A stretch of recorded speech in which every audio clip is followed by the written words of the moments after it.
안녕하세요. 제 아름다운 선물입니다.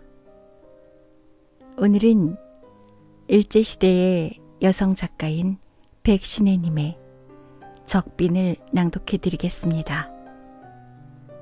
백신혜님은 경북 영천 출생이며 대구 사범 강습과를 졸업했습니다.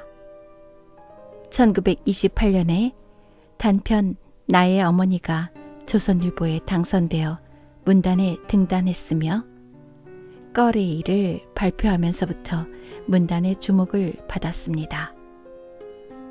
본 작품 적빈은 제목처럼 두 아들과 벙어리 며느리에게서 새로 태어난 손자까지 먹여 살려야 하는 매촌댁의 지독한 가난을 소재로 했는데, 아들과 손자 뒷바라지 하느라 자신은 굶주리고서도 똥을 참으며 똥 힘으로 살아야 한다고 생각하는 매촌댁은 가난에 굴하지 않고 자식들을 돌보는 억척스런 모성의 한 표상입니다. 그럼 낭독을 시작하겠습니다.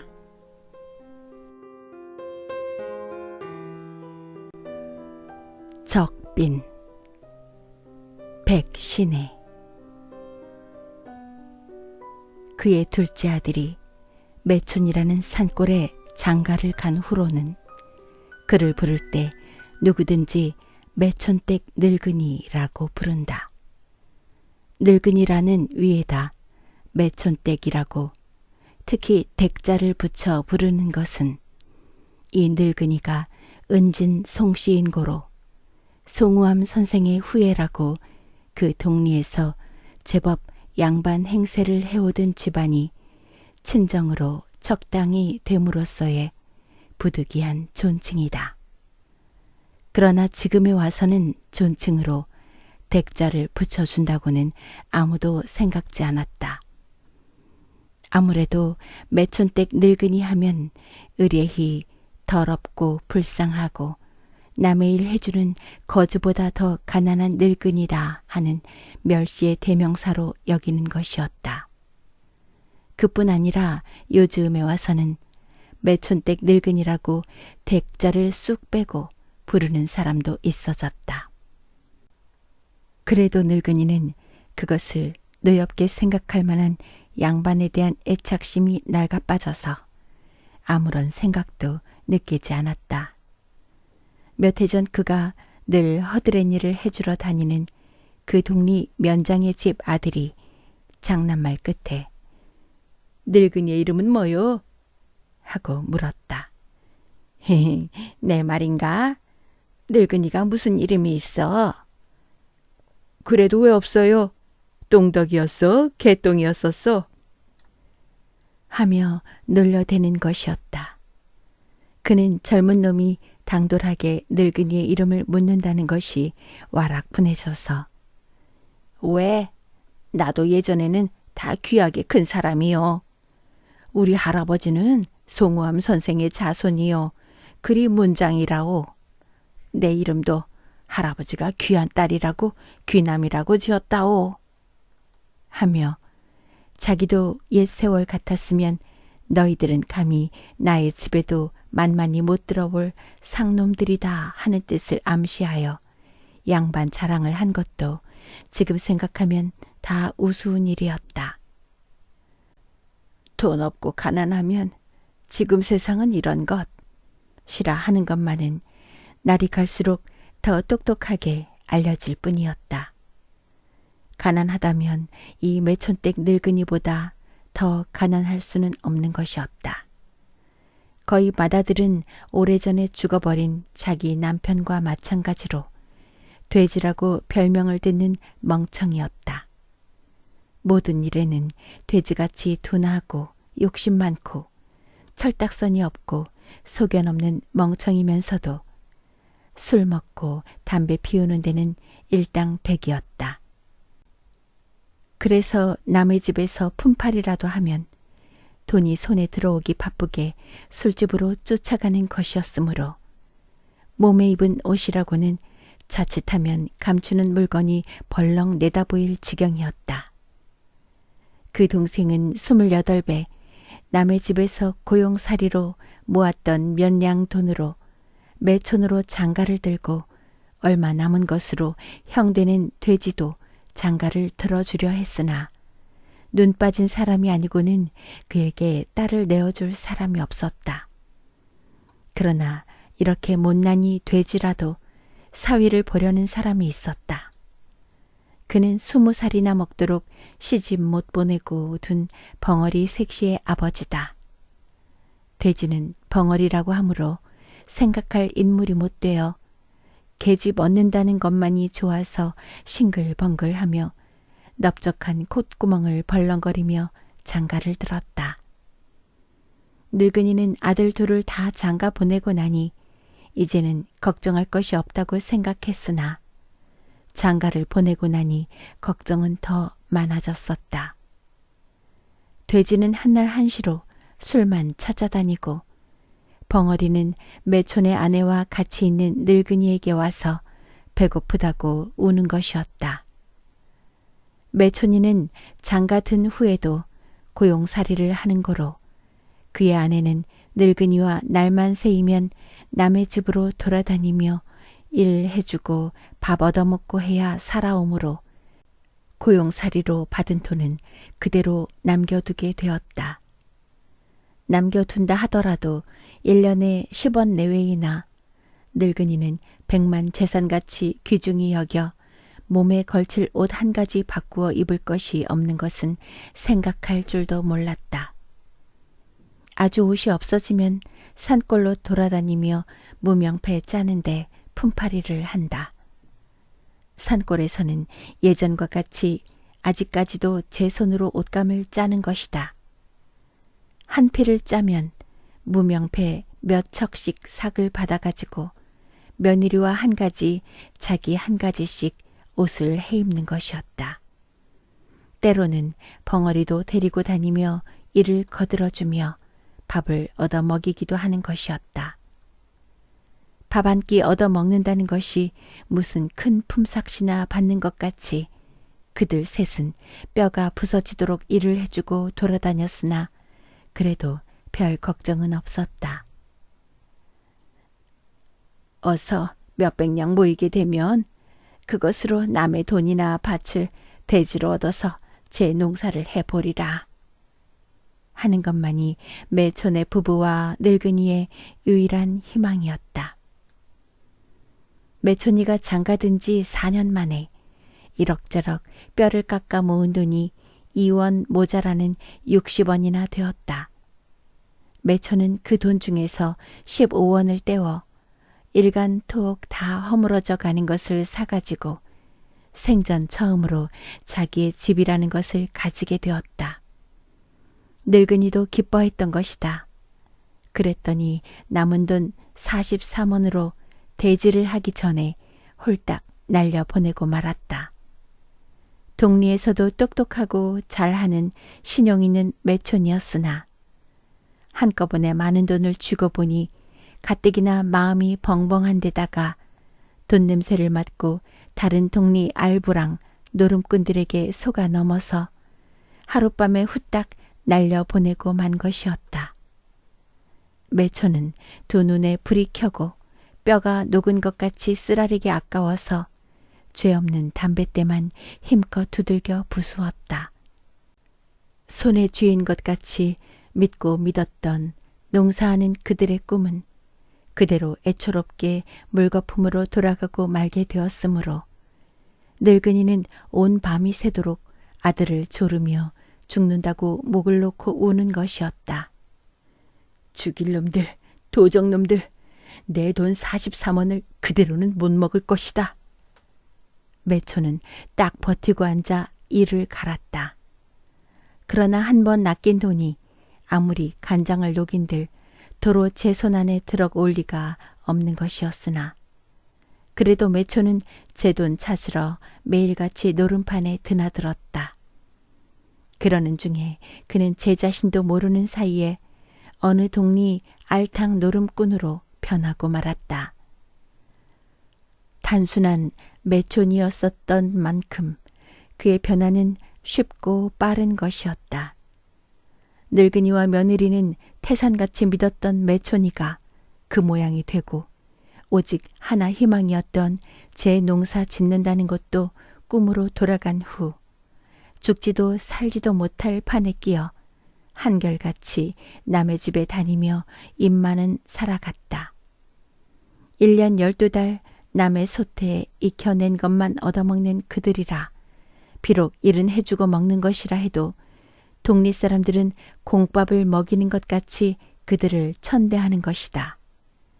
늙은이에게서 매촌댁의 댁자를 쑥 빼고 매촌댁 늙은이로 붙이게 된 것도 이때부터이다. 큰아들 되지나마 이제는 심을 채울 나이도 된 지 오래였건만은 그는 술 한 잔이면 제 목이라도 베어줄 작자였으므로 죽도록 일을 해주고도 술만 얻어먹고 그대로 오는 것이었고 벙어리는 또 저대로 밥만 얻어먹고는 죽을 똥 살 똥 일을 해주는 것이었다. 그러나 이 중에도 불행이 하나 더 덮쳐 돼지는 그 마을에서 쫓겨나게 되었다. 그날은 몇 날 술을 먹지 못하여 못 살 지경에 이른 돼지가 한 꾀를 생각해가지고 술집에 가서 술 한 잔만 주면 나무 한 짐 해다 주겠다는 약속으로 먼저 술 한 잔을 얻어먹었다. 그리고는 갖다 줄 나무가 없어 나무 베기를 엄검하는 사방 공사해 놓은데 같이 한 짐 잔뜩 버혀지고 내려오다가 일꾼 대장에게 들켜 나무찜은 나무찜대로 다 빼앗기고 죽도록 얻어맞고 술집 마누라까지 무한 욕을 먹고 한 까닭에 그는 그 동네에서 쫓겨난 것이었다. 그 길로 매촌에게 왔으나 매촌이 역시 알부랑 노름쟁이라 하는 수가 없었다. 그래서 그는 하는 수 없이 5리가량 떨어진 동리에 가서 남의 집 곁방살이로 들어갔다. 방세는 내지 않더라도 그 집의 바쁜 일은 거들어 주겠다는 약속이었다.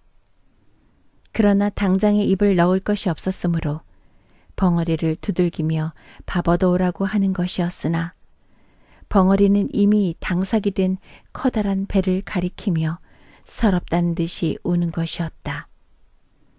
그래도 돼지는 어떻게든지 해서 양식을 얻어올 궁리는 하지 못하고 벙어리를 조르다가 지치면 그의 어머니인 늙은이가 무엇이나 가져다 주지는 않나 하는 택없는 꿈을 꾸며 뒹굴뒹굴 하기만 하는 것이었다.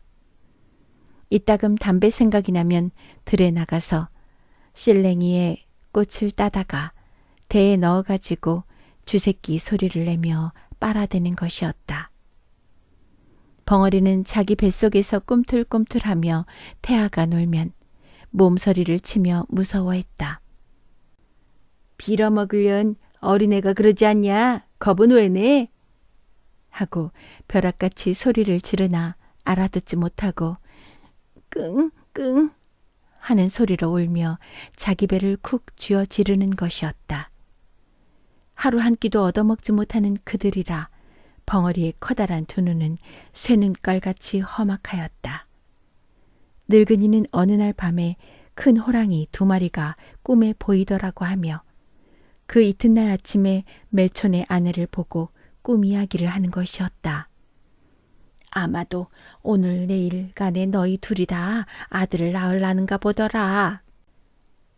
하며 신기하다는 듯이 며느리를 바라보는 것이었다.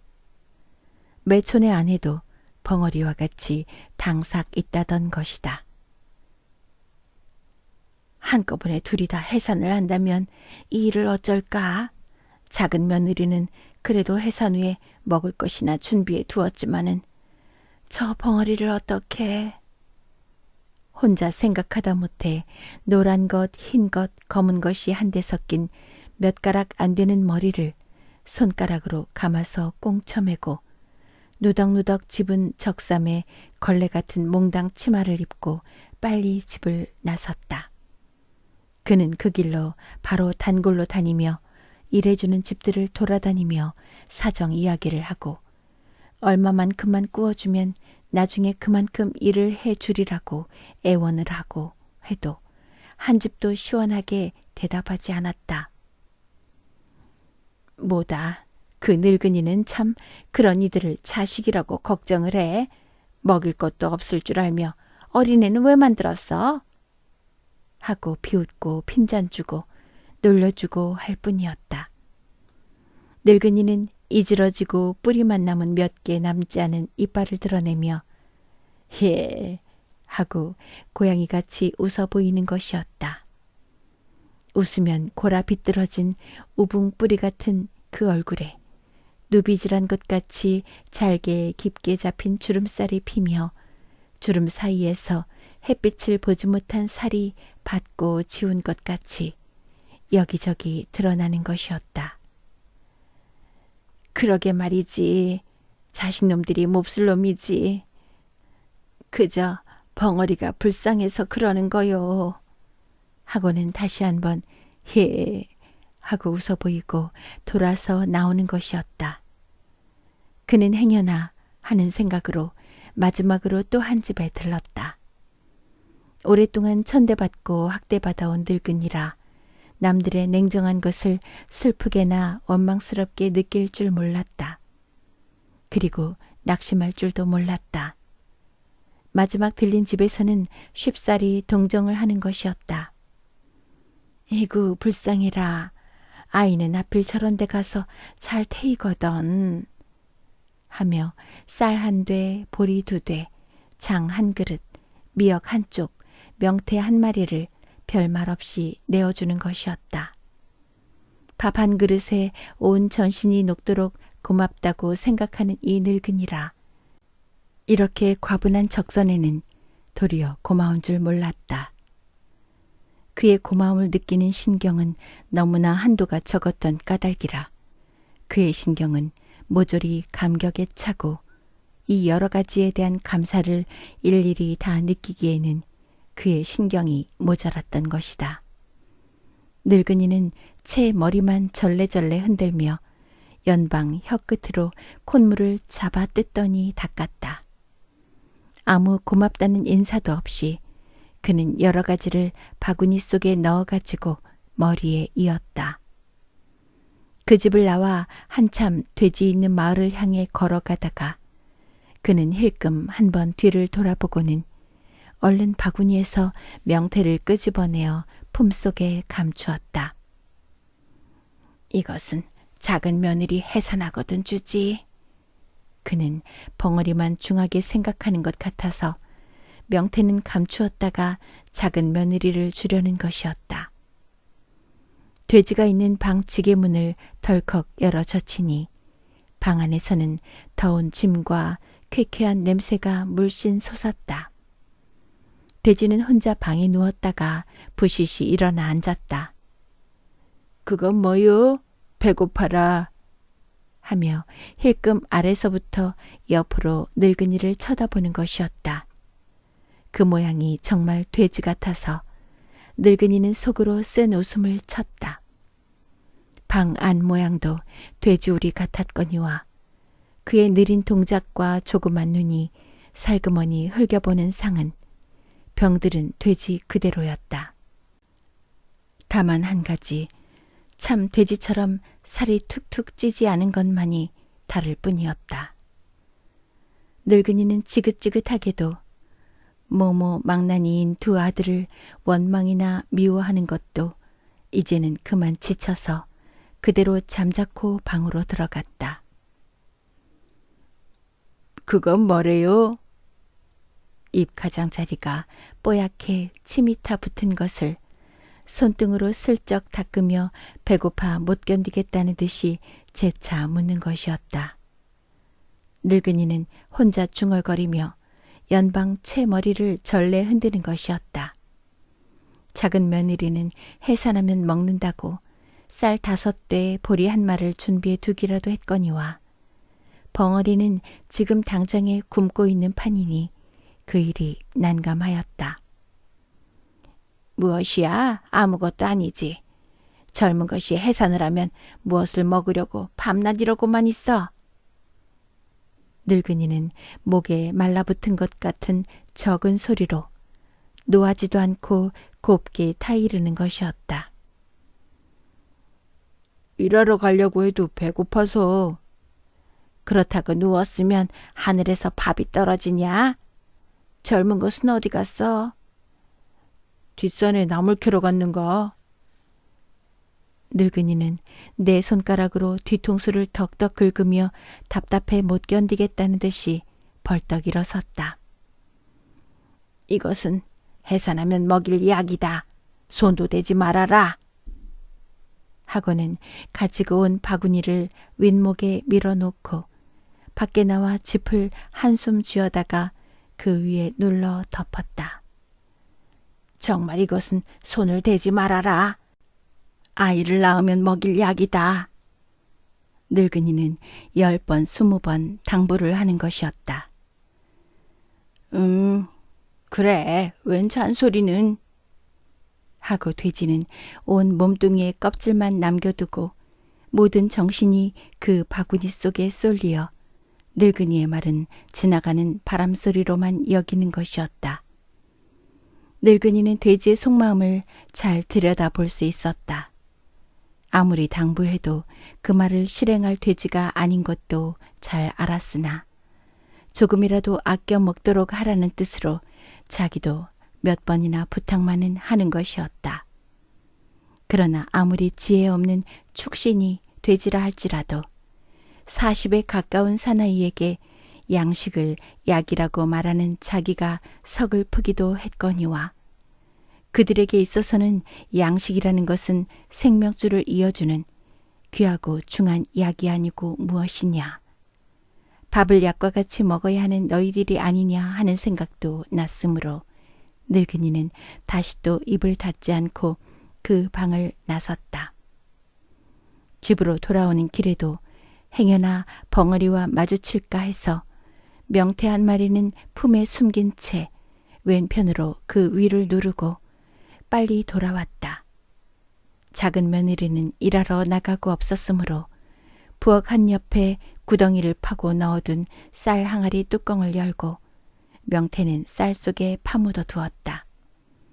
그리고 자기도 어디 가서 좀 일을 해주고 점심을 때우리라는 생각으로 그대로 집을 나왔다. 그는 그 길로 면장의 집으로 갔다. 늙은이 어서 어서. 이애가 웬일이요? 하며 면장의 마누라는 3살 먹은 계집애를 안고 마루에서 어쩔 줄 몰라 하는 판이었다. 왜 어디가 아픈가?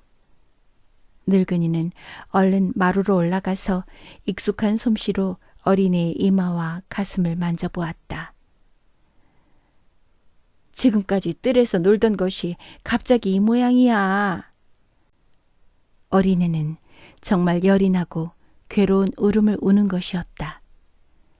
별일 없어요. 어디 봅시다. 늙은이는 어린애를 받아 안고 오므려진 입술을 더 오므려 가지고 가만가만히 가슴과 배를 만지는 것이었다. 평생에 하도 많이 남의 집을 들어 다닌 늙은이라 남의 앓는 것도 많이 보았거니와 고치는 것도 많이 보고 듣고 해온 것이라 지금에 와서는 웬만한 병은 자기의 생각나는 대로 조약도 가르쳐주고 객귀도 물어주고 체정도 내려주고 하여 신출내기 의원보다 동리에서는 더 믿는 것이었다. 그러므로 면장의 마누라도 늙은이에게 안심하고 아이를 맡기는 것이었다. 과연 어린애는 이윽고 소화되지 않은 음식을 토하기 시작하더니 한참 만에 그대로 잠이 들었다.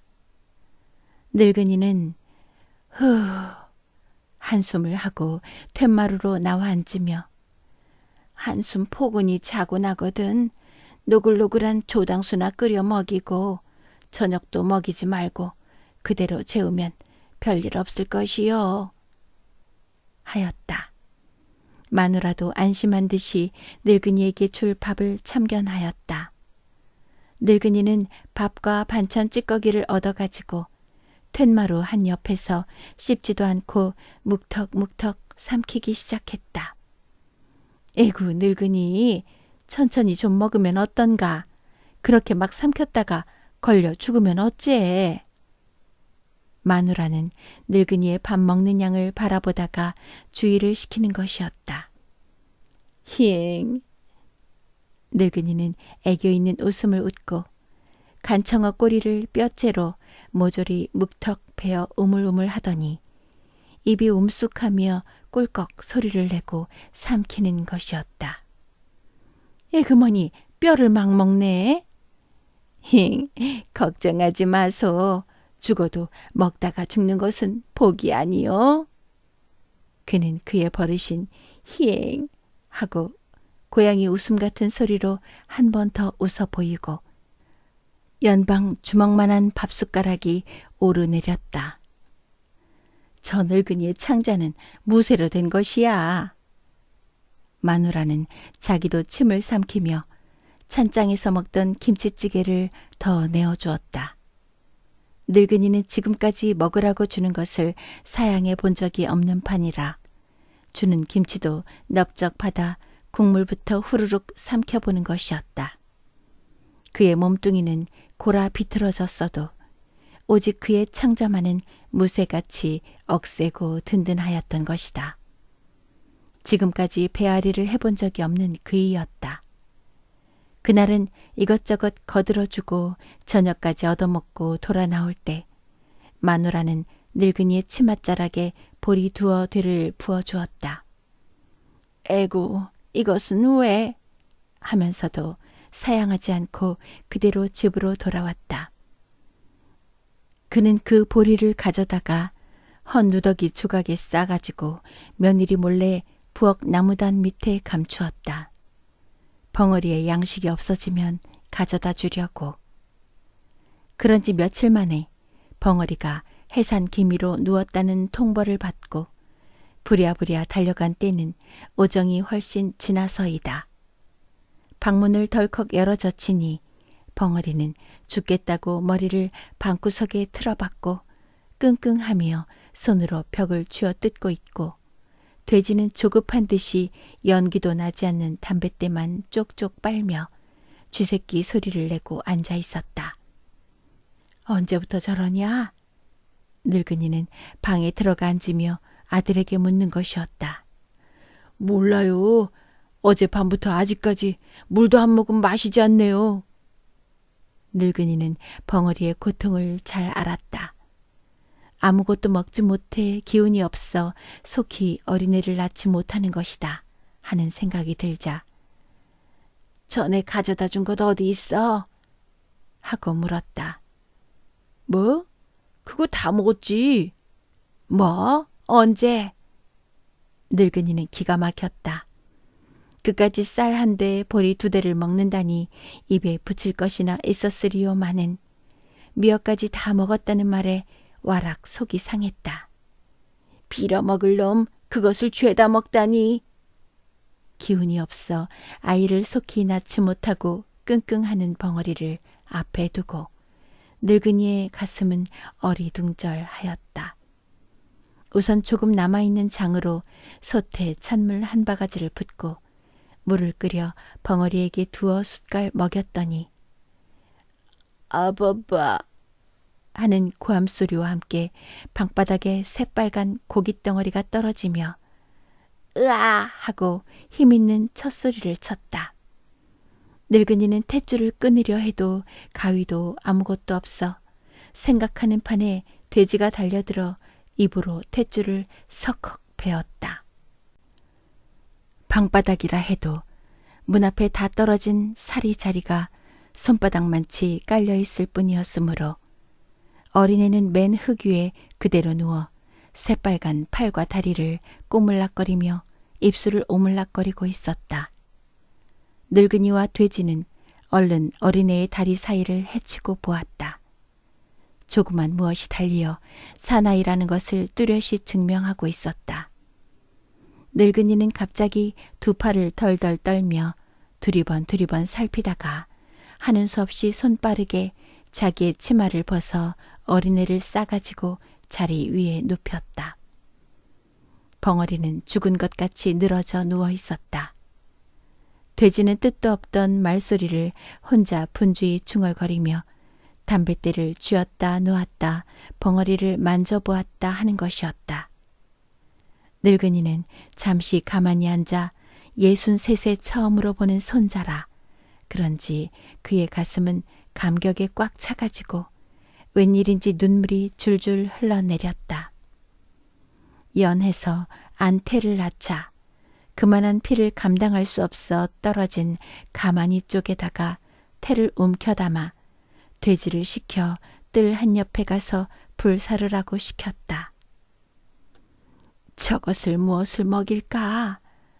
늙은이는 자기 집 나무 밑에 감추어둔 보리 2대가 생각났으나 지금 그것을 가지러 가려 하니 몸을 빼서 나갈 수도 없고 돼지를 시키려니 작은 며느리에게 들킬까 걱정이 되어 자기 팔이라도 베이고 싶었다. 그럴 때 집주인 마누라가 이 모양을 알아채고 쌀 한 그릇을 주는 것이었다. 늙은이는 그것으로 밥을 지어 벙어리에게 크게 한 그릇 먹이고 남는 것은 바가지에 긁어 담았다. 그년 어린애 낳고 아프지도 않나배. 밥이야 억세게 먹어댄다. 나도 배고파 죽겠는데 제 애기. 돼지는 뜰에서 태를 태우며 버럭 소리를 지르는 것이었다. 늙은이는 빌어먹을 놈 축신이 같이 하며 바가지에 밥을 덜어서 돼지를 주고 자기는 손가락에 묻은 밥알만 뜯어먹었다. 어린애도 만지고 벙어리 몸도 단속하는 사이에 해는 저물어 갔다. 그는 남은 밥을 벙어리에게 먹여놓고 차마 어린 것을 덮어준 치마를 벗기지 못해 떨어진 속옷 바람으로 어둡기를 기다려 자기 집으로 보리를 가지러 가는 것이었다. 작은 며느리가 알면 보리는 누구 것이오? 왜 숨겼다가 가져가요? 하고 마음을 상할까 하여 그는 가만히 자기 집으로 들어갔다. 매촌이는 또 노름방으로 갔는지 며느리 혼자서 깜빡거리는 호롱불을 켜고 옷끈을 끌러놓고 벼룩 잡는다고 부시직 거리고 있었다. 늙은이는 자취 없이 부엌으로 들어가 나무 밑에 손을 넣어 살그머니 보리꾸러미를 끌어내렸다.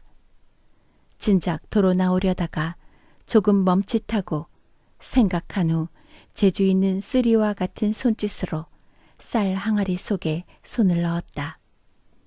전날 쌀 밑에 감추어 두었던 명태가 쌀 위에 쑥 빠져나와 있었다. 아이고, 며느리가 보았구나 하는 생각이 들자 그는 얼른 항아리에서 손을 빼어 집을 빠져나왔다. 보리 뭉치만을 옆에 끼고 번개같이 달려가서 돼지에게 갖다 주고 이것으로 죽을 수 너는 조금씩만 먹고 어린애 어미만 먹여라 하고 몇 번이나 당부하고 자기는 다시 집으로 돌아오는 것이었다. 텅 빈 백가죽은 등에 가붙고 입안과 모가는 송정으로 붙인 것 같이 입맛을 다시면 찢어지는 것 같이 따가웠다. 저까지 보리 2대로 몇 날을 지탱시킬까 하는 생각이 들자 그의 2 다리는 가리가리 힘이 빠지고 돼지와 매촌이의 못난 것이 새삼스럽게 얄미웠다. 그러나 눈앞에는 오늘 난 아기의 2 다리 사이에 사내란 또렷한 그 표적이 어릿어릿 나타나고 사라지고 하였다. 그는 이윽히 걸어가는 사이에 몹시 뒤가 마려워서 잠깐 발길을 멈추고 사방을 둘러본 후 속옷을 헤치려다가 무엇에 놀란 듯 재빠르게 걷기 시작하였다. 사람은 똥 힘으로 사는데 하는 것을 생각해내었던 것이다. 이제 집으로 돌아간들 밥 한 술 남겨두었을 리가 없으며 반드시 내일 아침까지 굶고 자야 할 처지이므로 지금 똥을 누워버리면 당장에 앞으로 거꾸러지고 말 것 같았던 까닭이었다. 그는 흘러내리는 옷을 연방 움켜잡아 올리며 코끼리 껍질 같은 몸뚱이를 벌름거리는 그대로 뒤가 마려운 것을 무시하려고 입을 꼭 다문 채 아물거리는 어두운 길을 줄다름치는 것이었다.